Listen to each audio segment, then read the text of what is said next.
Yesus Kristus ini adalah salah satu tokoh atau bahkan satu-satunya tokoh di dunia yang kontroversial. Tidak ada tokoh di dunia ini yang setelah 2000 tahun kehidupannya orang masih berdebat tentang dia. Coba tanya nabi mana atau ahli sejarah manapun atau filsuf manapun yang orang memperdebatkan dia sampai 2000 tahun. Tidak ada selain Yesus Kristus. Nah, itu banyak pendapat. Sebagian agama mengatakan dia cuma nabi. Yang lain mengatakan bahwa dia itu adalah malaikat. Yang lain mengatakan bahwa dia adalah guru. Tapi bedanya adalah orang Kristen percaya dia adalah Tuhan dan Allah. Dan juga dia itu adalah juru selamat. Soal dia Tuhan dan Allah, saya tidak usah ulangi lagi karena tadi saya sudah jelaskan. Tapi soal dia adalah juru selamat dan penebus dosa, ini salah satu keunikan Kristen yang tidak ada di dalam agama manapun juga. Semua agama berpikir kalau manusia berdosa, dia harus tanggung dosanya. Dia harus bayar dosanya sendiri. Hanya kekristenan yang punya konsep penebusan dosa. Penebusan. Perasaan gue datang ke sini, gue juga buat banyak dosa. Gue tinggal duduk terus habis itu penebusan kan. Lama-lama itu kita, ini iman kan makin we go the wrong way somehow. Karena there's two sides of the coins gitu. Your side, you say penebusan, it's good. Yes, it's right. But on the other side, apa yang ditebus? Dosa. Dosa kan? Iya. Berarti kalau dosa gue ditebus, gue gak pernah nebus lagi dong? Bulan depan tebus lagi. Tapi cukup ke gereja kan? Iya. And it's done, Iya. right? Nah, makanya udah ditebus. Terus setiap bulan kan itu kan perjamuan kudus kan? Iya, perjamuan kudus itu kan ditebus lagi. Tebus lagi. Jadi seberapapun dosa kita akan ditebus dengan sistem yang very simple, very itu.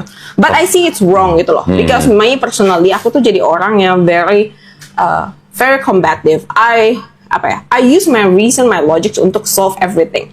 Everything, even the bad things, itu punya explanation why it's valid untuk dilakukan. Dan aku melakukan itu. Itu kenapa aku capek melihat inner side ya. Semakin saya di inner side, semakin saya masuk ke konsep bahwa kita percaya penebusan kokal, penebusannya bersih. Semuanya yang penting kita berhidup beriman, suci, kudus segala.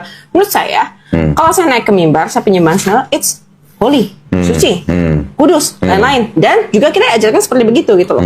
Itu kan penyembahan tertinggi kita. We give sacrifice secara nyata, my time, my effort, even money to explore my skills kan. Itu kan tidak church didn't provide us. We do it ourselves karena we still compete with another church, right? Nah, tunggu sebentar. Ini nanti harus kasih subtitle nih ngomongin. Kebanyakan bahasa Inggris. Bahasa Indonesia. Oke, gak apa-apa. Nanti gua bikin subtitle dah. Jadi kan karena kita compete dengan banyak church kayak gitu kan. Nah, jadi saya semakin mengiyakan dosa it's fine. Ada yang nebus kok. Kok takut? Gue mau nanya nih. Ya. Kan dosa lu ditebus. Ya. Yesus nebus dosa. Betul. Yesus nebus dosanya Jesslyn. Betul. Nebusnya ke siapa? Ke Tuhan. Hah? Menebusnya ke Tuhan dong. Dosa kita kan ditebus, dilunaskan kan? Kan ada pelunasan. Upah dosa adalah? Upah dosa adalah maut. Maut. Penguasa maut adalah? Iblis. Iblis. Jadi kalau lu berdosa, bener ya? berarti Yesus nebus dosanya ke siapa? Iblis. Loh. Nah ini nih pengetahuan baru ini. Pernah baca kan? Iya, Ayat itu pernah baca kan? Hafal itu. Upah dosa adalah maut. Maut. Penguasa maut adalah iblis. Nah, kalau Yesus menebus dosa manusia, berarti nebus dosa ke siapa? Iblis. Bener. Make sense. Bener sekali. Oke. Sekarang Jesslyn dosanya udah ditebus nih. Yang nyalib Yesus siapa? Orang-orang tentara Romawi. Suruhan Pilatus. Betul. Yang nyuruh Pilatus nyalib Yesus siapa? Iblis. Imam Yahudi dong. Oh, Imam Yahudi. Oke, belum ke Imam Yahudi dapat Yesus dari siapa? Murid-murid ya? Diserahkan oleh Yudas Iskariot. Yudas Iskariot dibisiki sama siapa? Iblis. Jadi iblis berjasa apa berdosa? Berjasa sih. Buat nebus dosanya Jesslyn, iblis berjasa apa berdosa? Berjasa dong. Nah lu mau satu surga sama iblis? Make sense gak? Ya, make sense. Tentara Romawi berjasa berdosa? Berjasa lah. Kalau tentara Romawi nggak melakukannya, siapa yang melakukannya? Iya, kalau tentara Romawi nggak nyalib Yesus, ada nggak penebusan dosa? Tidak ada. Nggak ada. Artinya apa? Artinya sebenarnya kalau dicerita di Bible Yesus disalib gitu ya, di 4 Gospel, terus kemudian di dalam tulisan-tulisan Paulus, Paulus bilang bahwa Yesus sudah mati di atas kayu salib, berarti ajaran bahwa Yesus menebus dosa manusia di atas kayu salib kan belakangan. Iya, betul. Anggap kejadiannya betul ya, Baik. Anggap aja kejadiannya betul. Murid-murid Yesus lari nggak? Lari. Kenapa lari? Takut kan? Takut disalib. Berarti mereka tahu nggak kalau Yesus disalib untuk nebus dosa mereka? Tidak. Nggak tahu. Tidak tahu. pasti pernah lihat dong lukisan, Iya, foto Maria, 12. Maria, Ibu Oh, Maria, Yesus oke. di bawah salib. Iya. Nangis apa ketawa? Nangis lah. Kenapa nangis? Sedih Sedih disalibkan. dong. Anaknya disalib dong. Anaknya. Berarti Maria tahu nggak dosanya Maria disebut ditebus sama Yesus? Tidak tahu. Nah, berarti itu ada ajaran letter, Nah, letter teaching lah gitu ya. Betul. Berarti Perasaan. kalau memang benar kejadian itu waktu itu benar, ajaran bahwa Yesus mati di atas kayu salib adalah ajaran belakangan. Iya. Ajaran Makanya kalau kita tanya tentara Romawi berjasa berdosa, bingung jawabnya. jasa lah. Logikanya harus berjasa. Berjasa. Kalau mundur-mundurin, iblis juga berjasa. Benar. Oke. Betul. Jadi penebusan dosa kita tuh adalah salah satu Apa jadinya? Hasil Ini dari- mohon maaf, ini kita bukan mengolok-olok. Tidak, Tapi kan ini make sense. betul. Betul kan? Nanti ada pendeta bilang, oh enggak, karena itu udah ketetapan Tuhan. Gimana ketetapannya di mana? Udah dinubuatkan katanya. Nubuatkannya di mana? Tapi susah kalau orang nih, kalau pendeta bilang dinubuatkan itu yang diragukan karena Yesus sebelum disalibkan di Bukit Getsemani, di Bukit Getsemani itu dia kan berdoa dan memohon agar disingkirkan. Iya. Kalau dinubuatkan, kenapa dia masih mohon untuk disingkirkan? Itu. Kan tidak perlu. Pertama, kita baca dulu gini. Kalau memang dinubuatkan di mana? Betul. Di PL. Ya, betul. PL punya siapa? Ke depan. Ya, kekristenan percaya adanya dosa asal. Apa itu dosa asal? Dosa asal itu adalah dosa yang kita warisi dari Adam karena kita sebagai keturunan dari Adam. Lebih tepatnya adalah bahwa semua kita itu menjadi orang berdosa karena kejatuhan atau keberdosaan Adam di dalam dia jatuh dalam dosa. Ya, jadi itulah yang disebut dosa asal. Dasar Alkitabnya adalah Roma pasal yang kelima ayat 12, 18 dan 19. Roma pasal 5 ayat 12 mengatakan, sebab itu sama seperti dosa telah masuk ke dalam dunia oleh satu orang, dan oleh dosa itu juga maut, demikianlah maut itu menjalar kepada semua orang.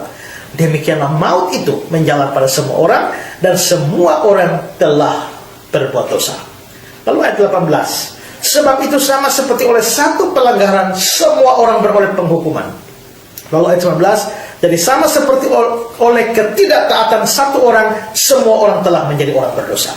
Jadi yang dimaksudkan dengan satu pelanggaran atau ketidaktaatan satu orang itu adalah jelas menuju pada dosa pertama dari Adam.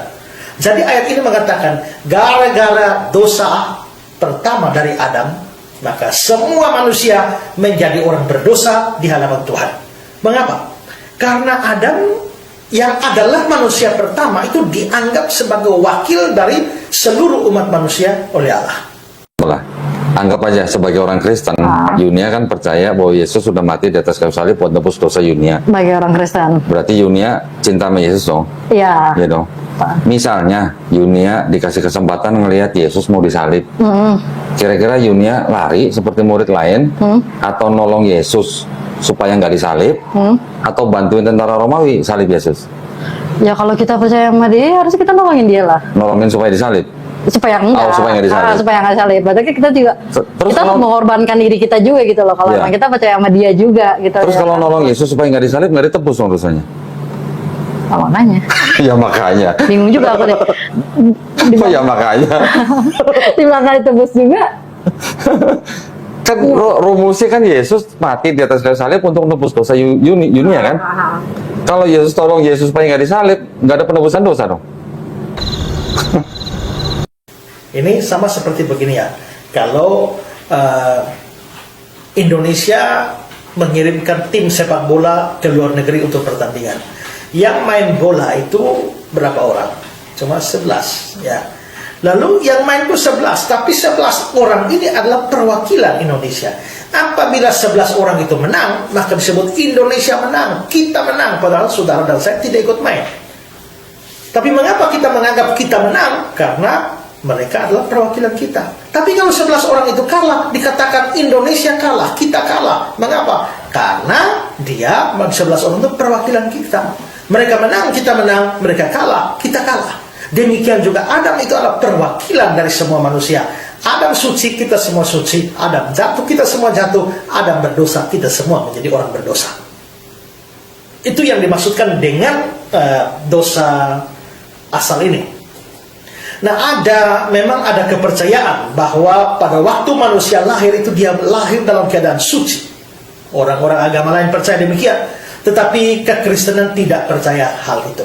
Kekristenan percaya atau mengatakan bahwa sejak lahir, bahkan sejak dalam kandungan, manusia itu sudah adalah orang berdosa. Inilah yang disebut sebagai dosa asal atau original sin. Jadi bukan hanya, kalau dilihat kita bukan hanya penjahat atau pembunuh atau pemerkosa dan sebagainya yang adalah orang-orang berdosa. Tidak. Saudara dan saya adalah orang berdosa. Tidak peduli kita orang baik bagaimanapun juga. Tidak peduli kita itu hidup dengan standar moral atau etika bagaimanapun juga. Kita pokoknya begitu lahir, kita sudah adalah orang berdosa. Itu yang dimaksudkan dengan dosa asal. Karena kita keturunan orang berdosa dan adat itu adalah perwakilan kita. Terus waktu disalib, itu kalimat Allahku mengapa engkau meninggalkan aku? Kira-kira tuh kalimat rela atau nggak rela? Nggak rela lah. Berarti kan sebenarnya indikasinya menurut ayat di Bible sendiri, Yesus nggak rela disalib. Iya. Betul kan? Terus pendeta bilang Yesus sudah mati dan salib untuk nebus dosa Manusia. Kesia, gitu. Yesus nebus dosanya ke siapa? Ke Allah. Kalau Kesia berdosa, upah dosa adalah maut, penguasa dosa adalah iblis. Terus Yesus nebus dosanya ke siapa? Ke iblis dong kalau begitu. Kok seru? Lah bener nggak? Iya benar sih. Ada di sini. Ayat 23. Sebab upah dosa ialah maut, tetapi karunia Allah ialah hidup yang kekal dalam Kristus Yesus Tuhan kita. Jadi kalau upah dosa adalah maut, penguasa maut adalah iblis, Yesus nebus dosa manusia, Yesus nebus dosa ke siapa? Ke iblis dong. Ini yang ngomong loh ya, bukan gue ya. Iya. Diskusi online bersama Pendeta Esra Soru. Dalam webinar ini, kita mengadakan diskusi dengan cara yang berbeda. Anda akan diberikan kesempatan untuk bertanya dan mengangkat topik-topik yang ramai dibahas mengenai Kristenan. Berikut adalah cuplikan video dari diskusi-diskusi yang kami lakukan setiap Senin 2 minggu sekali jam 7 malam. Kategorinya jadi ada 2 ya Pak. Kalau misalkan kita baca di Perjanjian Lama kan ada dosa keturunan juga. Nah itu untuk penyelesaian yang dosa turunan ini gimana sih Pak? Karena kan misal setahu saya misal yang atas-atasnya yang salah nih, nurunnya tuh malah kena saya gitu. Tanpa saya tahu. Nah itu gimana? Gak bisa. Hanya yang berdosa saja yang Tuhan hukum. Tidak bisa nenek moyang kita yang berdosa lalu Tuhan hukum ke kita. Adik ada bawa Alkitab di situ? Ya. Coba buka Yeskiel. Ya, orang berbuat dosa itu yang harus mati. Anak tidak turut menanggung kesalahan ayahnya, ayah tidak turut menanggung kesalahan anaknya. Jadi tidak bisa nenek moyang kita yang salah di atas lah Tuhan hukum kita yang di bawah yang tidak bersalah. Gitu. Oh iya. Baik Pak. Bingung juga aku deh. Di belakang ditebus juga.